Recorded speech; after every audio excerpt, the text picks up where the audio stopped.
Welcome to The Explainer. Today, we are unpacking one of the most wild collapse stories in crypto history.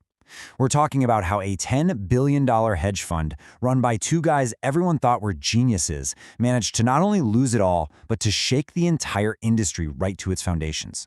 So let's just start with the big one, $3.5 billion. That is the unbelievable amount of money the crypto hedge fund Three Arrows Capital, or 3AC, owed its creditors when it just completely spectacularly imploded.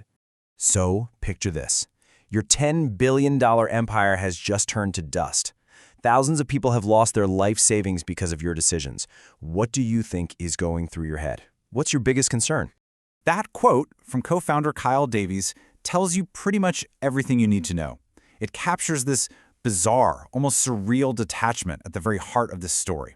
So how on earth did two of the supposed smartest guys in the room get it so wrong?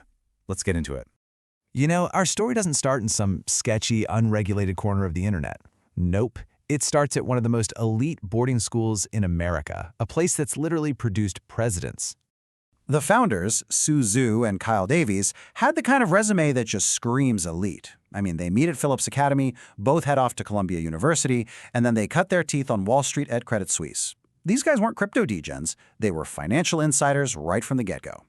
So back in 2012, they kicked things off with $1 million loan from their parents. For years, they're just grinding it out, making tiny profits trading foreign currencies. But in 2017, they spot a much bigger wave to ride, crypto. And by 2022, they weren't just riding the wave, they were managing a full-blown crypto fortune. And the speed of that growth was just insane. From 1 million to an estimated 10, or, if you believe them, $18 billion. This rocket ship ride turned Su Zhu into a crypto celebrity, a guru with over 500,000 followers on Twitter. Their Wall Street cred gave them this aura of being invincible, but maybe, just maybe, it also bred a really dangerous overconfidence. And yep, that overconfidence led them right here. Their whole empire, it turns out, was built like a house of cards on a very shaky table, and it would only take 2 catastrophic bets to bring the whole thing crashing down. So what was their secret sauce? It was one simple and absolutely fatal ingredient: extreme leverage. They borrowed billions and billions of dollars, a lot of the time without even putting up any collateral, all so they could make even bigger bets. When the market was going up, this thing printed money. But when the market turned, well, it was a recipe for total annihilation. Okay, so their first huge mistake was this popular trade with something called the Grayscale Bitcoin Trust, or GBTC. For years, this was basically a free money glitch. You could buy shares of this trust for less than the Bitcoin it held was worth, and pocket the difference.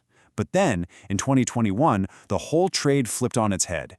The shares started trading for less than the Bitcoin they represented, and suddenly, 3AC was caught in a trap that was just bleeding money. And just how bad did it get?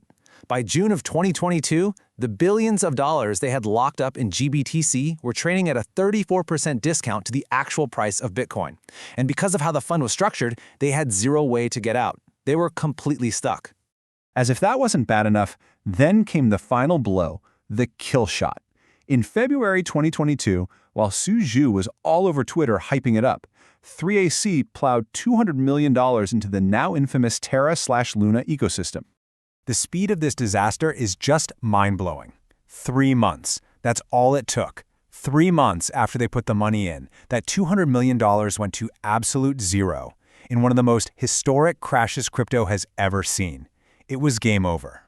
So with their 2 biggest bets completely torched, the margin calls started flooding in from everywhere. And the fund unraveled at a speed that is genuinely hard to wrap your head around. Just look at how fast this all happened. June 16th, the first rumors start to swirl. Just 6 days later, they're defaulting on a massive loan. And by the 27th, a court is already ordering them to be liquidated. We're talking about a $10 billion empire that just vanished into thin air in less than 2 weeks. But here's where it gets really crazy. As the liquidators are trying to sort through the rubble and figure out what happened, they realize something pretty important is missing. Su Zhu and Kyle Davies. They were gone. They had just disappeared. Now you have to understand, this wasn't just about one fund blowing up, oh no. 3AC was the first domino in a chain reaction, a contagion that spread through the entire crypto industry and kicked off a long, brutal crypto winter. The ripple effect was absolutely devastating. 3AC can't pay back its loan to Voyager, so Voyager goes bankrupt. That, in turn, cripples another lender, Genesis Trading. All of this panic just poured gasoline on the fires that were already burning at other giants like Celsius. It was a full-blown systemic crisis, and it all started with one fund's reckless gambling. Okay, but this is where the story pivots from just a financial tragedy to, well, to sheer absurdity. The way the founders acted after the collapse is just something else. I mean, you honestly can't make this stuff up. While creditors are frantically trying to track down $3.5 billion, where are our guys? Su Zhu is learning to surf in Bali. Kyle Davies, he's trying his hand at painting, also in Bali. They were literally on a tropical vacation without a single care in the world. So eventually, Su Zhu gets arrested at the Singapore airport. He gets 4 months in jail for refusing to cooperate with the investigation. After he gets out, having served about 3 months, he declares that prison was a really enjoyable experience. The lack of remorse is just breathtaking. And you'd think that would be it, right? Nope. Astonishingly, they immediately try to make a comeback. They launch a platform to trade bankruptcy claims, literally trying to profit from the exact kind of mess they created. Then they advise another exchange and were even linked to a meme coin named after their own failed fund. It's just unbelievable. So what's the takeaway from all this chaos? Well, the 3AC saga left the industry with 4 very painful and very, very expensive lessons about risk, trust, and what happens when there's no real accountability. And this quote, it just perfectly nails the core problem, doesn't it?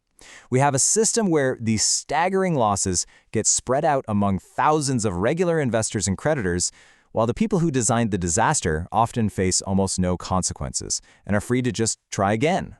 It's a fundamental flaw that the entire crypto industry is still grappling with, and it leaves us with one big, uncomfortable question.